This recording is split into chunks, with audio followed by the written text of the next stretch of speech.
we now have a new major order to take care of. Termicide dispensing towers have been built all over every barrier planet.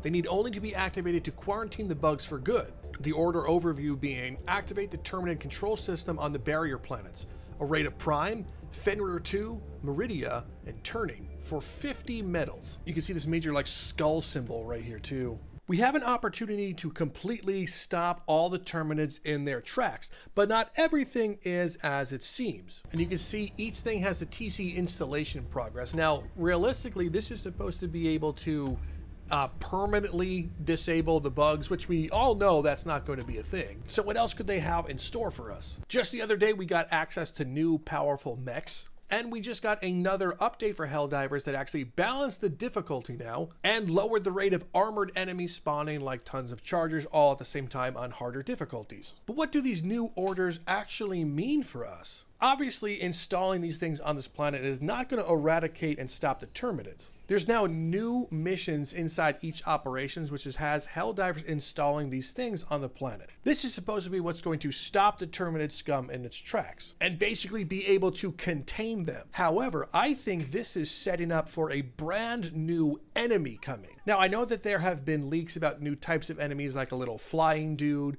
and there has been leaks and some showcases for the new armors and new guns and new stratagems, which is awesome. But I don't think something like this has been leaked yet. I haven't found it on any other map, but right now playing on Areta, I found this discovery. I think this here is possibly a Hive Lord. It looks like a very disastrous, horrible sandworm that can burrow underneath the ground, move where you can't see it, and pop up against you. And I have two additional theories to add to this one. With the previous update, we got map hazards that have been happening, and things like the meteors have been specifically annoying.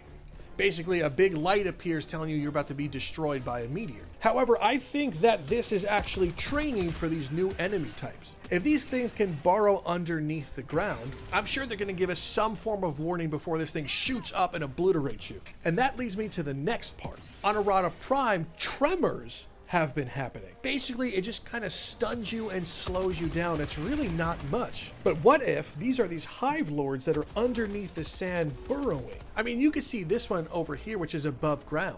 How did something like this die, though? I don't know, but I think it's giving some credibility to what's coming next. Now, if you're not familiar with Tremors, it's actually from a movie from the 90s called Tremors, which basically these horrible looking sandworms existed, and they would come up from the ground and just like obliterate things and eat everyone in its path.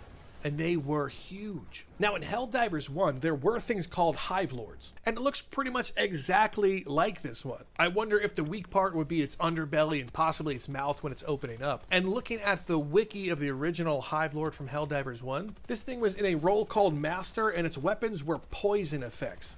So similar to what the Hunters and Biles do, they hit you and then you're slowed and poisoned. Now, other than being a giant worm, a Hive Lord are initially supported by several elites which continually spawn from the edges of the battlefield. And the more damage you do to them, well, it gets less and less elite of what it's spawning. So let's say you start off with Chargers and Bile Titans, and as you weaken it, it'll drop down to Stalkers, then drop down to Brood Commanders, and then, you know, finally like basic Hunters and stuff. Which is similar to like how a boss fight would happen in Helldivers 1. And so far, it seems like this is what the Game Master has been doing anytime something's right around the corner. They will leave a lot of clues on planets. Before we got access to the mechs, we saw destroyed mechs, and we also saw some destroyed vehicles.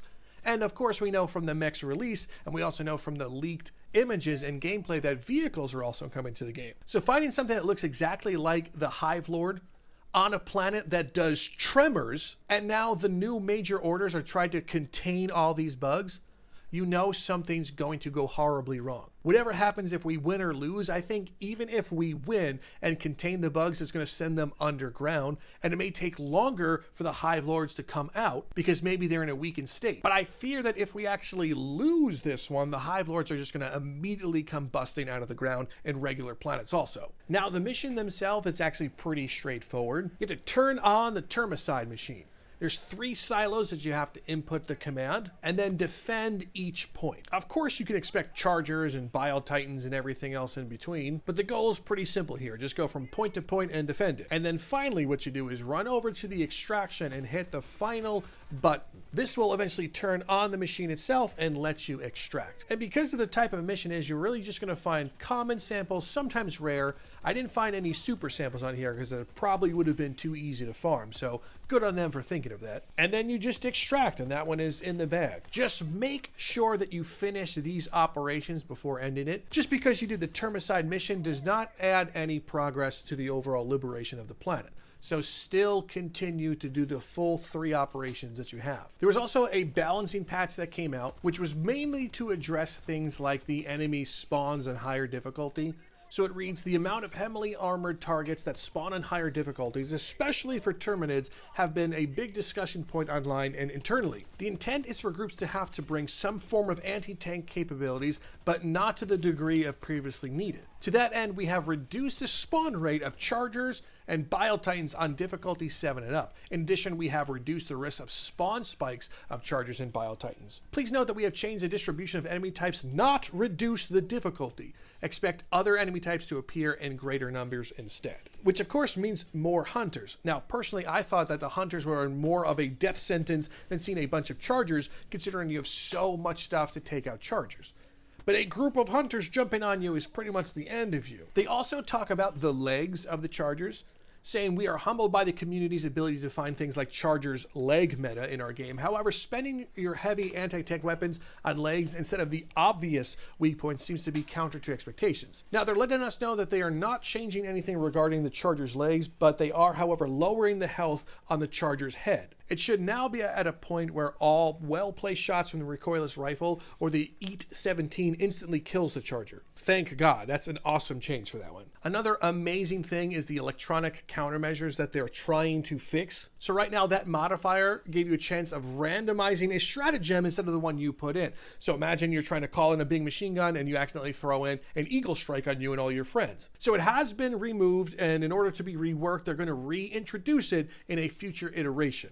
So I wonder what that could be. They might actually take that stratagem and just apply it to the Illuminate when they come, considering that was one of their powers in the first one. They found that this modifier wasn't communicated clearly enough, and it overall caused more frustration than excitement than what they wanted. And also, to that notion, I also hope that they change in the longer call down times for stratagems. It's one thing to have super difficult enemies and Chargers and Bile-Titans. I didn't mind the spawn rate of them prior, but having that and then having your stratagems call in longer than expected, that sucks. So I hope that also gets reevaluated. I'm excited to see what they're going to do. I hope I'm right about this prediction. What do you guys think? Let me know in the comments section down below. What do you think the Game Master Joel has in store for us? Could this be the birth of the Hive Lords or something even more sinister? I just want to thank you guys for stopping by and checking out today's video. Go ahead and leave a like, and if you do want, subscribe. Of course, that is always free. But other than that, thank you so much for stopping by.